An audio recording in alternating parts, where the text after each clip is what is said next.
Disciplinary control. The State Medical Council exercises disciplinary control over their members by reprimanding or erasing temporarily by permanently from the register the name of the practitioner found guilty of infamous conduct in any professional respect, also known as a professional misconduct. They have the power to direct the restoration of any names so removed.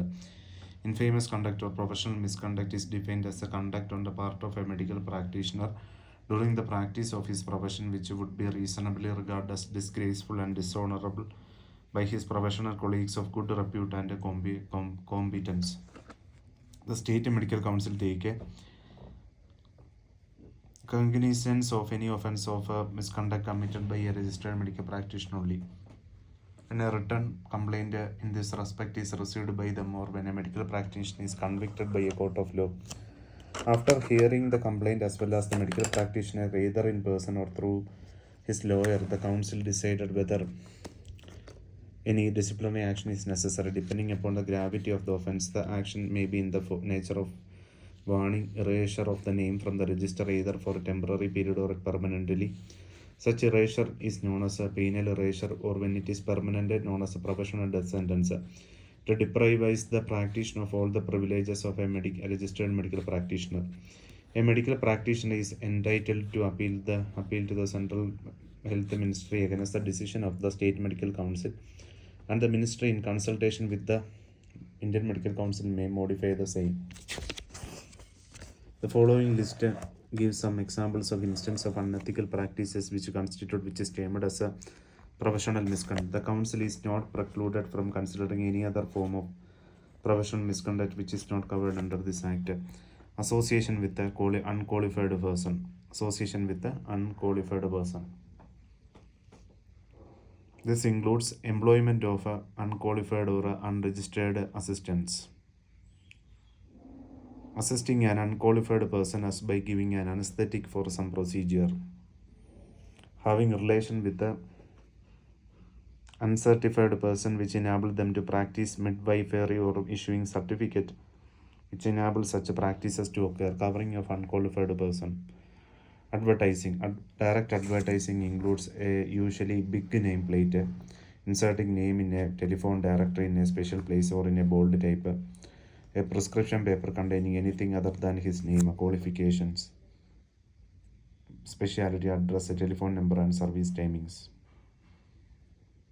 Notification in the lay press office address or telephone number or consulting hours unless he has started practice afresh, changed his office, resumed practice after temporary absence, changed the type of his practice, in which case such an announcement may appear not more than twice. Indirect advertising include other than contributing articles to lay press on public health and allied matters, appearances on broadcasting or television which may have the effect of advertising, allowing the use of his name on the price list of publicity material. Canvassing would ordinarily mean using of toads or agents for procuring patients.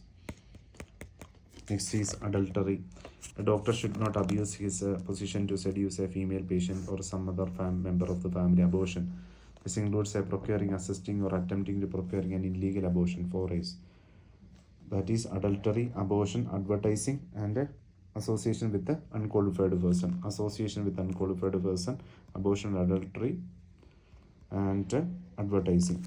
Next is disregard of personal liabilities to patients by use of unsterile instrument, not furnishing patient with the proper information about drugs or diet, give positively wrong information that a benign tumor is cancerous and performing unnecessary operation, ordering unnecessary laboratory tests, not attending a patient who is already under his treatment, attending a patient while under the influence of drink or drugs, suddenly terminating service to a patient, arranging for a substitute without prior intimation to the patient, experimenting on a patient without his valid consent, etc., avoiding consultation in certain situations in case of poisoning when diagnosis is in doubt.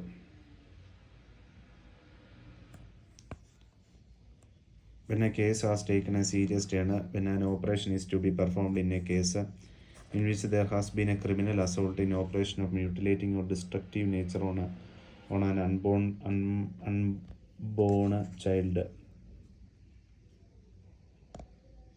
when disturbed by the patient or his representatives. Attending a patient who is under the care of another practitioner or taking charge of such a patient, refusing to give a professional service on religious ground, contravening the provision of the Drug Act and regulation made thereunder, by selling scheduled poison to the public under cover of his own qualification except to his patient, writing prescription in a secret formula known to some particular pharmacy only, commercialization of a secret remedy, running an open shop for the sale of medicine, for dispensing prescription of other doctors, or the sale of medical or surgical appliances, improper association with manufacturing firms, receiving or giving commission on other benefit from or to a professional colleague, a manufacturer, trade, chemist, etc., giving of a commission by one doctor to another for referring, recommending, or procuring any patient for medical or surgical or other treatment is known as dichotomy or fee sharing or fee sharing or fee splitting. Issuing false certificate in respect of birth, cause of death, illness, injury, vaccination, mental illness, taking disparagingly about other colleagues, or doing anything that means unfair competition, conviction by a court of law for offences involving moral turpitude. Thank you.